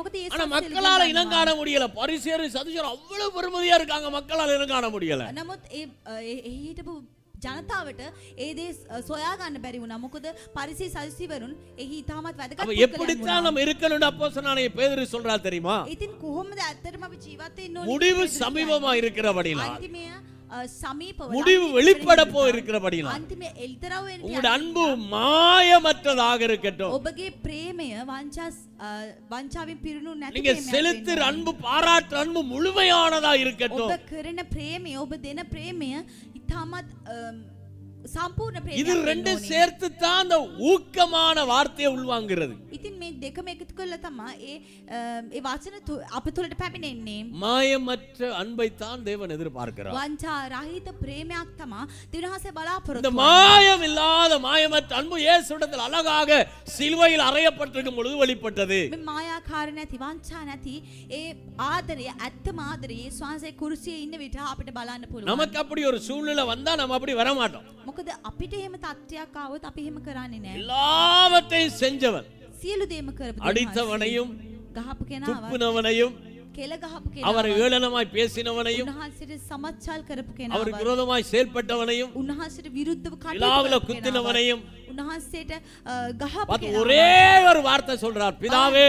බලන්න එකම එක වචනයක් කියන இது පියාණනි எல்லாம் அவங்க தெரியாம செஞ்சிட்டாங்க, මොවුන් මේ දන්නේ නැතුව අය කරන්නේ தெரியாம செஞ்சிட்டாங்க. මොවුන් දන්නේ නැතුව අය அவருடைய කරන්නේ அன்பு எப்படி வெளிப்படுது பாருங்க. බලන්න උන්වහන්සේගේ ප්‍රේමය කොයි වගේ தெரியல பிதாவே, செஞ்சிட்டாங்க, விட்டுருங்க. අනේ පියාණන් වහන්සේ මොවුන් දන්නේ නැතුව කරා මුන් අත්හරින්න முழுமையான அன்பு, ඒ පූර්ණ ආදරය மாயமில்லாத ஒரு அன்பு. ඒ වංචාවෙන් රහිත ஏன்னா அவருக்கு தெரியும் ஒரு நாள் அவன் ரட்சிக்கப்படுவான். මොකද උන්වහන්සේ දන්නවා දවසක ඔහු விழாவில ஈட்டியால குத்தினவன் ரட்சிக்கப்படுவான். තමන්ට ඒ හෙල්ලෙන් විදපු කෙනා முள்முடியை அப்படியே பின்னி தலையில வச்சு அமர்த்தினவன் ரட்சிக்கப்படுவான். ඒ කටු ඔටුන්න තමන්ගේ හිසේ තිබ්බ කෙනා පවා கசைகளினால் அடித்தவன் ரட்சிக்கப்படுவான். කසෙන් ගහපු කෙනා ඔහු ගැලවීම ලබා வீதிகள்ல சிலுவையை சுமத்து பாரத்தை சுமத்தி கொண்டு வர வைத்தவன் ரட்சிக்கப்படுவான். ඒ කුරුසියේ බර තමන්ගේ පිට උඩ තිබ්බ කෙනා ගැලවීම ලබා ගනී. விட்டுருங்க ஆண்டவரே. ඉතින් ඔවුන් අත්හරින්න තියන්නේ மாயமற்ற ஒரு அன்பு இயேசுவிடத்தில் බලන්න வெளிப்பட்டது. වංචා රහිත ඒ இந்த මායාකාර නැති அன்புல தான் ආදරයක් சபை විශ්වාසය கட்டப்பட வேண்டும் තිබ්බා. அப்போஸ்தலனாகிய பேதுரு சொல்லுகிறார். ඉතින් මේ ප්‍රේමය තුල තමයි සභාව ගොඩනගන්න ඕනේ කියලා පේදුරු இந்த කියන්නේ. அன்பிலேயே நிலை கொண்டிருக்க ඒ வேண்டும். ප්‍රේමය තුල අපි ස්ථීරව ඉන්න இந்த ඕනේ. அன்பு தான் வெளிப்பட ඒ வேண்டும். ප්‍රේමය තමයි අප තුලිනුත් එළියට இதுதான் එන්න ஒவ்வொரு ඕනේ. தேவ பிள்ளைகளுடைய உள்ளத்திலும் இருக்க வேண்டிய அன்பு. ඒ ප්‍රේමය තමයි සියලුම දේව දරුවන්ගේ හදවත තුල තියෙන්න ඕනේ. மாயமற்ற அன்பு இருந்தால் நம்ம வாழ முடியாது. මායාකාර වංචා රහිත ආදරයක් අපිට மாயமான තියෙන්න அன்போடு நீ பேசுவாயானால், ඕනේ. මායාකාර වංචාවෙන් மாயமான அன்போடு கூடி பழகுவாயானால், ඒ වංචා ආදරයක් සමග ඔබ කතා කරොත් மாயமான அன்போடு நீ நடப்பாயானால், වංචාවෙන් පිරුණු ආදරයක් සමග ඔබ முடிவு ඇවිදින්න வெளிப்படும் பொழுது ඔබට අන්තිමේ පැමිණෙන විට அதற்குரிய பலனும் வெளிப்படும். ඒට හරියන ඒ ප්‍රතිඵලය පවා ඔබ ලබා ගන්න. ஒருவேளை இப்ப வெளிப்படாம இருக்கலாம், සමහර විට ඔබ දැන් දන්නේ නැහැ. ஆனால் முடிவு வரும் பொழுது வெளிப்படும். නමුත් අන්තිමේ පැමිණෙන විට ඔබ ඒ ප්‍රතිඵලය ලබා ගන්න. இதுதான் கர்த்தருடைய வார்த்தை. මේ තමයි උන්වහන්සේගේ වචනය. இன்னும் ஒரு காரியம் சொல்லுகிறார். තවත් දෙයක් උන්වහන්සේ කියනවා. 9ஆம் வசனத்தை கவனிச்சு பாருங்க. 9 වෙනි වචනය 1 බලන්න. பேதுரு 4ஆம் அதிகாரம் 9ஆம் வசனம். 1 වෙනි පේදුරු 4 වෙනි පරිච්ඡේදය 9 වෙනි වචනය. முறுமுறுப்பு இல்லாமல் ஆ. ஒருவரை ஒருவர் உபசரியுங்கள். முறுமுறுப்பில்லாமல் ஒருவரை ஒருவர் உபசரியுங்கள். எப்படி உபசரிக்கிறது? කොඳුරන්නේ නැතුව එක් එක්කිනාට ආගන්තුක සත්කාර කරන්න. உபசரிப்பது என்பது என்ன? සත්කාර කරනවා කියන්නේ මොකද්ද? எப்படி உபசரிக்கிறது? කොහොමද අපි සත්කාර කරන්නේ? 10வது 11வது வசனங்களை தொடர்ந்து வாசிங்களேன். 10 වෙනි 11 වෙනි වචනේ කියවන්න. அவனவன் பெற்ற வரத்தின்படியே ஆ. நீங்கள் தேவனுடைய பற்பல கிருபையுள்ள ஈவுகளை பகிர்ந்து கொடுக்கும் நல்ல உக்கிரக்காரனை போல ஒருவருக்கொருவர் உதவி செய்யுங்கள். நல்ல கணக்காளரை போல. හොඳ යහපත් ගබඩාකාරයන් වගේ. நல்ல கணக்காளர், ගබඩාකාරයෙක් වෙන්න. பொய்யில்லாத கணக்காளர், බොරු කියන්නේ නැති. தவறாக சம்பாத்தியங்களை எடுக்காத கணக்காளர். වැරදි ආකාරයට සල්ලි හොයන්නේ නැති. இன்றைக்கு ஆண்டவர் நம்மளை அழைச்சி வச்சிருக்கிறார். අද විනාශය අපිට අඬගස්ලා තිබෙනවා. தேவன் நம்மளை உண்மை உள்ளவர்களை என்று கொண்டு வந்து வைத்திருக்கிறார். විනාශය පවන්ක පුද්ගලයන් කියා අප මේ තැන තියලා நாம තිබෙනවා. எல்லாரும் கணக்காளர்கள். ඉතින් අපි සියලු දෙනා උන්වහන්සේට ගණන් දෙන්න கணக்க ඕන. கடவுளுடைய கையில் ஒப்புவிக்கிற ஒரு நாள், முடிவு நாள் வரும். ගණන් බලලා උන්වහන්සේගේ දෑතේ ගණන් දබා දෙන දවසක් அதனால පැමිණෙනවා. தவறான முறையில தவறான வழியில சம்பாத்தியங்களை சேர்க்காதீங்க. ඉතින් ඔබ වැරදි ආකාරයට වැරදි මාර්ගයේ ඔබ සල්ලි හොයන්න එපා. தவறான வழியில வர்ற பணங்கள் எடுக்காதீங்க. වැරදි මාර්ගයෙන් පැමිණෙන සල්ලි තියාගන්නත් தவறான வழியில இன்னொருடைய காணிகளை, வீடுகளை, இடங்களை அபகரிச்சு கள்ள உறுதியில் எழுதி எடுக்காதீங்க. වැරදි මාර්ගයෙන් අනිත් කෙනෙක්ගේ ඉඩමක් ඔබ සල්ලි දී ගන්න அது එපා. உன்னுடையது அல்ல, அது இன்னொருவருடையது. ඒ ඔබගේ නෙමෙයි, ඒ තවත් කෙනෙක්ගේ. உன்னுடைய உன்னுடையது எதுவோ உன்னுடையதை மட்டும் நீ சொந்தம் கொண்டாடு. ඔබට මොකද්ද හරි ඔබට මොකද්ද අයිති ඒ දේ கணக்கு පමණක් ඔබ ஒப்புவிக்கப்பட තියාගන්න. வேண்டும். මොකද ඔබ ගණන් දෙන්න සිද්ධ தேவனுடைய වෙනවා. உள்ளத்தையே பார்க்கிறார். තිරස්පගේ හදවතයි බලන්නේ. செய்யறதெல்லாம் செய்து கொண்டு இருக்கலாம் நினைக்க கூடாது. ඔබ හිතන දේවල් කරන්න පුළුවන් කියලා සිතන්න එපා. உலகம் சுற்றி பார்த்து கொண்டே இருக்குது. ලෝකේ වටේම බලනවා. எல்லா கண்களும் உன்னை பார்த்துக்கிட்டே இருக்குது. සියලුම දැස් ඔබ දෙස බලනවා. எல்லா செவிகளும் பேசுறதை கேட்டுக்கிட்டே இருக்குது. සියලුම කන් ඔබ කතා කරන දේ අසනවා. தேவனா உன்னால் தூசிக்கப்படக்கூடாது. තිරස්ගේ නාමය ඔබ විසින් දූෂ්‍ය ලබන්න அருமையான தேவனுடைய பிள்ளைகளே, මාගේ ප්‍රේමන්ත දේව வேதம் දරුවනි. சொல்லுகிறபடியே வாழ்வோமானால் බයිබලයේ කියන ආකාරයට අපි ජීවත් ரொம்ப වුණොත් நலமா இருக்கும், අපි යහපත් ජීවත් ரொம்ப වෙන්න நன்மையா පුළුවන්. இருக்கும். අපි යහපත් ජීවත් ரோமர் වෙන්න පුළුවන්. 12 அதிகாரம் 13 வசனத்தை கூட கவனித்து பாருங்கள். රෝමපොතේ 12 වෙනි පරිච්ඡේදයේ நாம் எல்லாரும் கணக்காளர்கள். අපි සියලු දෙනාම ஒரு நாள் தேவனுக்கு முன்பதாக நிற்க வேண்டும். දවසක් උන්වහන්සේ முடிவு வரும்பொழுது தீமை அல்ல நன்மையே நம்ம அதிகமாய் பெற்றுக்கொள்ள வேண்டும். ඉතින් එහෙම අන්තිමට පැමිණෙන විට අපි යහපත තමයි ලබා உண்மை ගන්න ඕනේ. உத்தமுள்ள தேவ பிள்ளையே என்று தேவன் நம்மளை அழைக்க வேண்டும். අවංක මාගේ දේව දරුවා කියලා උන්වහන්සේ අපට අණගසන්න ரோமர் ඕනේ. 12:13 வாசித்து பாருங்கள். 12 වෙනි පරිච්ඡේදයේ 12 වෙනි වචනය. பரிசுத்தவான்களுடைய குறைவில் ஆ. அவர்களுக்கு உதவி செய்யுங்கள், ஆ. அந்நியரை உபசரிக்க நாடுங்கள். ஆ. பாருங்க என்ன சொல்றாரு, குறைவு எங்க இருக்கு அங்க நிறைவே கொண்டு வா. බලන්න අඩුපාඩුවක් කොයිද තියෙන්නේ ඒ තැන ඔබ පරිපූර්ණත්වයක් රැගෙන එන්න. எல்லாத்தையும் சேர்த்து கொலோசியர் 3 அதிகாரம் 24 வசனத்தை கவனிப்போமானால், කොලොස්සේ පොතේ 3 වෙනි පරිච්ඡේදයේ 24 වෙනි වචනය. அப்போஸ்தலனாகிய பவுல் எழுதுகிற ஒரு வார்த்தை, පාවුල් මෙලෙස கொலோசி ලියනවා. சபைக்கு சொல்லுகிற வார்த்தை, කොලොස්සේ සභාවට කියන 3 அதிகாரம் 24 வசனத்தை கவனித்து பாருங்கள். 3 වෙනි පරිච්ඡේදයේ 24 වෙනි වචනය බලන්න. வேதம் சொல்லுகிறது, බයිබලයේ කියනවා எதை செய்தாலும் எதை செய்தாலும் இந்த பூமியில எதை செய்தாலும் முடிவு இருக்கு. මේ ලෝකයේ ඔබ මොන දේ කරත් ඔබට නිමක් තිබෙනවා. ஆகவே இந்த முடிவு இருக்கின்ற பயத்தோடு நடுக்கத்தோடு கூட ඉතින් අපිට අන්තිමයක් තිබෙනවා කියන நீங்க බය සමග நீங்க எதை செய்தாலும், ඔබ මොන දේ කරත් யாருக்கு செய்தாலும், කාට කරත් எங்க செய்தாலும் කොයි තැන කරත් வேதம் என்ன சொல்லுகிறது, බයිබලෙ මොකක්ද කියන්නේ? அதை மனுஷனுக்கென்று அதை செய்யாமல் மனுஷருக்கென்று செய்யாமல் ඒ මනුෂ්‍යයන්ට නොව நல்ல மனதோடு යහපත් හදවතින් எப்படி செய்யட்டும், කොහොමද කරන්න ඕනේ? கர்த்தருக்கென்றே மனப்பூர்வமாய் செய்யுங்கள். கர்த்தருக்கென்றே மனப்பூர்வமாய் செய்யுங்க. ස්වාමීන් වහන්සේට මෙන් සිතෙන් කරන්න. ஆமை சொல்லுங்க. ආමෙන් කියන அன்பு බලන්න. காட்டுறீங்களா, அன்பு பாராட்டுறீங்களா, நல்ல மனதோடு என்ன செய்யணும், கர்த்தருக்கென்று காட்டுங்க. ඔබ ආදරය පෙන්වනවද, ප්‍රේමය ලබා දෙනවද? යහපත් හදවතින් දෙවියන් වහන්සේ වෙනුවෙන් நீங்க ඔබ எதை කරන්න. கொடுத்தாலும், මොන දේ ලබා දුන්නත්, எதை செய்தாலும், මොන දේ කරත්, எங்க செய்தாலும் කොයි තැන කරත් ஒன்றை யோசிக்க கூடாது. කිසි දෙයක් සිතන්න நான் එපා. செய்யறது கர்த்தருக்காக, මම කරන්නේ සමිදානන් වහන්සේ වෙනුවෙන්. நான் செய்கிற செயலை கர்த்தர் මම பார்க்கிறார். කරන කටයුත්ත උන්වහන්සේ நான் බලනවා. பேசுறது கர்த்தருக்காக, මම කතා කරන්නේ උන්වහන්සේ நான் වෙනුවෙන්. பேசுற வார்த்தைகளை கர்த்தர் මම கவனிக்கிறார். කතා කරන වචන උන්වහන්සේ අසනවා. நான் நடப்பது கர்த்தருக்காக, මම ඇවිදින්නේ என் උන්වහන්සේ நடைகளை වෙනුවෙන්. கர்த்தர் கவனிக்கிறார். මගේ ඇවිදීම උන්වහන්සේ බලනවා. நடக்கையில் கவனமாயிருங்கிற வார்த்தையின் அடிப்படையில் ඔබගේ හැසිරීම තුළ ඔබ සැලකිලිමත් எதை වන්න நான் කියලා වචනයෙන් செய்தாலும், මම මොන දේ කරත්, எதை நடத்தினாலும், நான் කොයි වගේ எதை හැසිරුණත්, பேசினாலும் நான் මොන දේ කතා வேதம் කරත්, சொல்லுகிறது, பைபிளே කියන්නේ, அப்போஸ்தலனாகிய பவுல் පවුල් சொல்லுகிறார், කියන්නේ தேவனுடைய பிள்ளைகளே, දේව දරුවනි நீங்கள் எதை செய்தாலும் ඔබ මොන දේ කොයි දේ කරත් மனுஷருக்கென்று செய்வீர்களே ஆனால் මනුෂ්‍යයන්ට කළොත් நீங்கள் அந்த மனிதனிடத்தில் பிரதிபலனை எதிர்பார்ப்பீர்கள். ඔබේ මනුෂ්‍යයාගෙන් ඔබ ප්‍රතිඋපකාරයක් நான் ඔබ 100 ரூபாய் බලාපොරොත්තු கொடுத்திருக்கிறேன், වෙනවා. මම රුපියල් 100ක් දවා அவனுக்கு දුන්නා. 1000 ரூபாய் தருவார். ඉතින් ඔහු මට රුපියල් 1000ක් දෙයි. நான் இப்ப உதவி செய்கிறேன், මම දැන් උදව් කරනවා. எனக்கு ஏதோ ஒரு வகையில உதவி செய்வார். ඉතින් ඔහුත් මට මොකක් හරි இன்னைக்கு මාර්ගයකින් அப்படித்தான் උදව්වක් நடக்கிறது. කරනවා. ඉතින් අද ඒ වගේ තමයි අපි ජීවත් இன்னைக்கு வெளியில වෙන්නේ. பார்க்கும் பொழுது අද එළිය බලන විට பல திருச்சபையில் நடக்கிற புதினங்கள் தான்.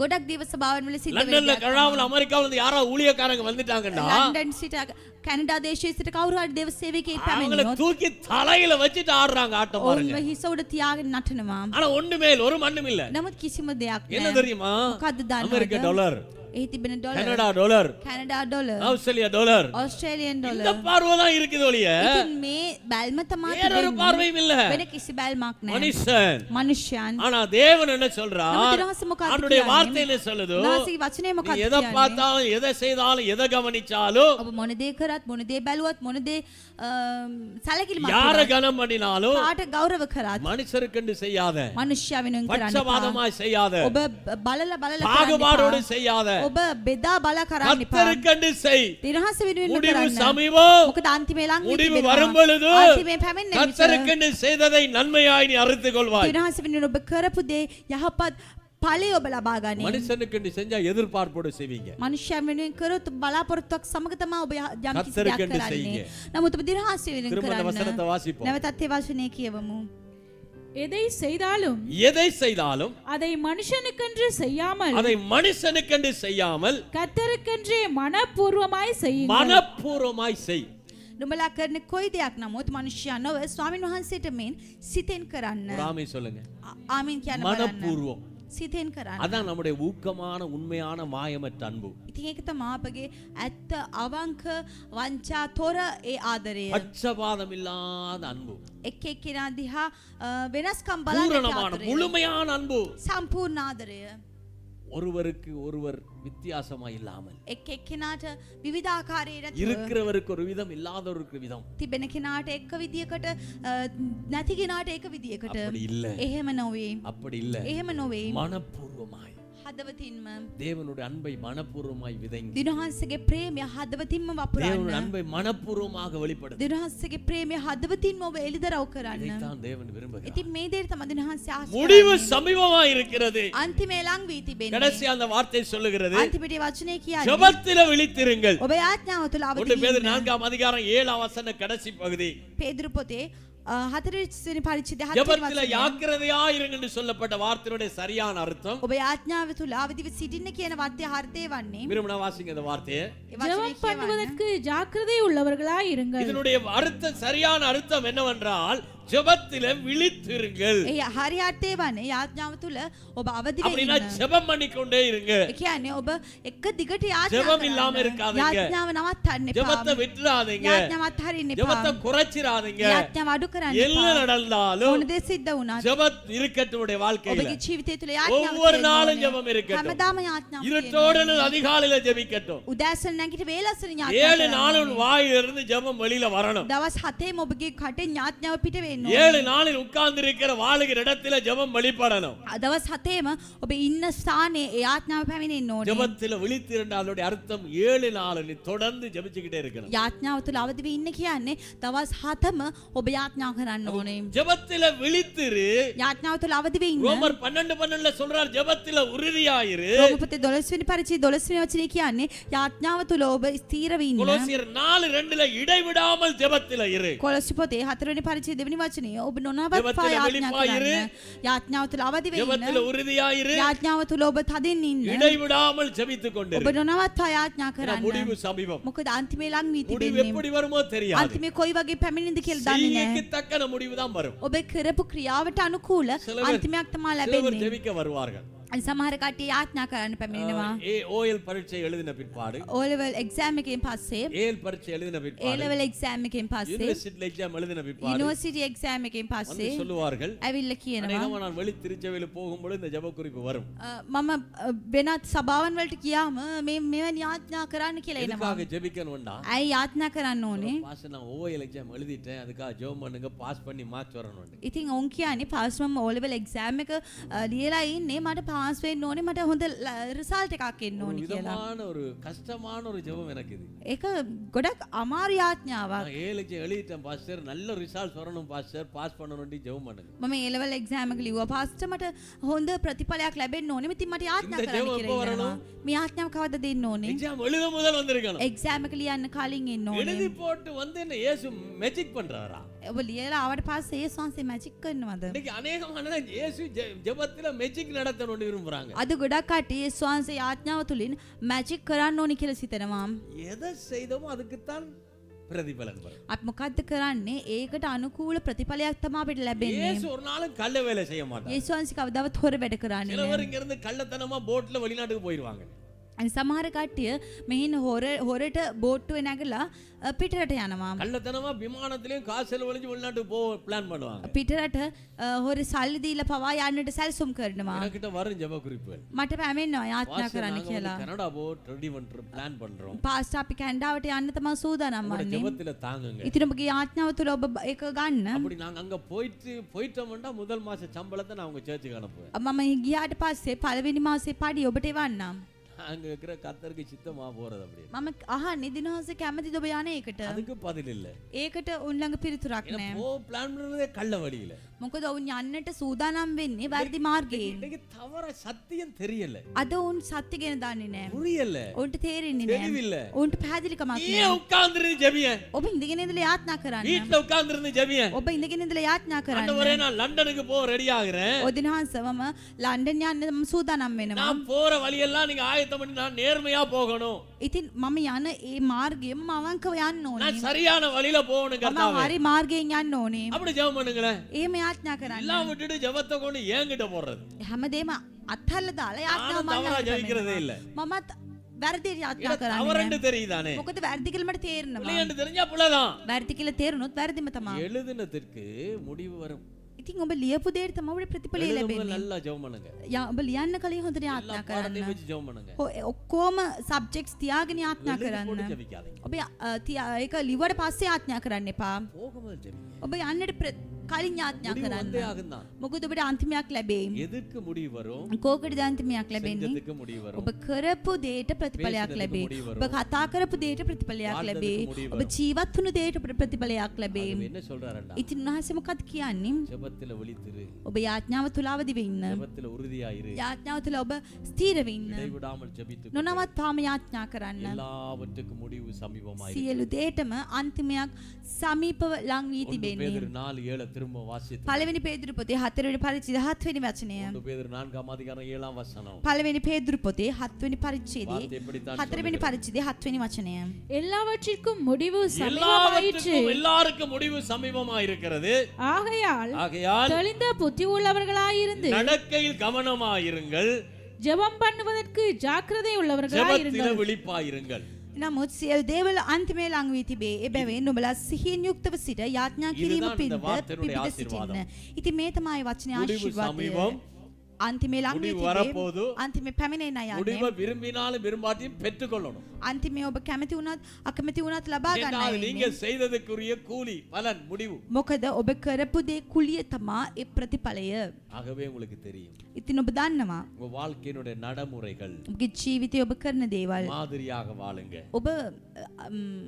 ඔබ හොඳ දෙයක් වගේ ජීවත් වෙන්න. மாதிரி ஒரு அடையாளத்தை ඔබ உண்டாக்கும். සලකුණක් වගේ ජීවත් இயேசு වෙන්න. மாதிரி வாழ்ந்து காட்டி. මොකද යේසුස් වහන්සේ සලකුණක් இயேசு වුණා. பூமிக்கு வந்த நோக்கம் அதுதான். යේසුස් වහන්සේ පොළවට ආපු එකට හේතුවත් ඒක තමයි. அவர் பூமியில எப்படி வாழணும் என்றதை வாழ்ந்து காட்டிட்டு போனார். උන්වහන්සේ පොළවේ කොයි වගේ ජීවත් වෙන්න ඕනි කියන එක උන්වහන්සේම ජීවත් இயேசுவை වෙන්නවා. பின்பற்றுங்க. යේසුස් වහන්සේ පිටිපස්සේ යන්න. அப்போஸ்தலனாகிய பவுலை பின்பற்றுங்க. අපාවුල්ව ඔබ பேதுருவை පිටිපස්සේ பின்பற்றுங்க. යන්න. පේදුරු පිටිපස්සේ ஊழியர்களை යන්න. பின்பற்றுங்க. දේව සේවකයන් පිටිපස්සේ යන්න. யாருடைய ஆலோசனையும் நடக்காதீங்க. ඔබ කවුරු කියන ඉගැන්වීම් තුලවත් ඔබ යන්න එපා. நீங்க யாராவதுடைய ஆலோசனையில வாழ்றீங்கன்னா நீங்க உயிரோட செத்தாளு. ඔබ කවුරු හරි කියන දේ කියන පදයට නටනවා නම් ඔබ ජීවතුන් අතර මිය ගිහින් ඉන්නේ. ஏன்னா அவங்க வைன் பண்ணா நீங்க ஆடுவீங்க, මොකද ඔවුන් වයින් කරොත් ඔබ නටනවා. வைன் குறைச்சா சும்மா நிப்பீங்க. වයින් එක අඩු කළොත් ඔබ නිකන් இன்னைக்கு இந்த ඉන්නවා. வைனிங் தான் கூட இருக்குது. අද ගොඩක් තැන්වල වයින් කරන එක තමයි වැඩිපුර அப்படி තියෙන්නේ. வாழக்கூடாது. එහෙම ජීවත් වෙන්න එපා. என்னுடைய ஆலோசனையை கேளுங்க, ඔබ අහන්න. அந்த ஆலோசனையின்படி வாழாதீங்க. නමුත් ඒ උන් කියන දේට අනුකූලව ජெபம் ජීවත් பண்ணுங்க. වෙන්න එපා. යාඥා தேவ කරන්න. ஆலோசனையில வாழுங்க. දෙවියන්ගේ ඒ ගන්නීම ஒவ்வொரு තුල நாளும் ජීවත් ஆண்டுடைய වන්න. பாத்துக்கு போங்க. හැමදාම උන්වහන්සේ සොයන්න. வாழ வேண்டிய மாதிரி அடையாளத்தை உங்களுக்கு ஒரு காண்பிப்பார். කොහොමද ඔබ ජීවත් වෙන්න ඕනි කියලා උන්වහන්සේ ඔබට පෙන්නලා දෙයි. நடையில கவனமாயிருங்க. ඔබගේ හැසිරීම තුල ඔබ வாழ்க்கை සැලකිලිමත් වන්න. நடைமுறையில ඔබගේ கவனமாயிருங்க. ජීවිතය තුල ඔබ සැලකිලිමත් වන්න. முடிவு சமீபம். ඔබගේ අන්තිමේ ලං වී තිබේ. கர்த்தர் உங்கள் ஒவ்வொருவரை நிறைவாய் ஆசீர்வதிப்பார். දෙවියන් වහන්සේ ඔබ සිල් දිනාටම සම්පූර්ණව ආශිර්වාද කරයි. நாம மகிமைப்படுவார். දෙවියන් වහන්සේගේ නාමයට මහිමේ වේවා.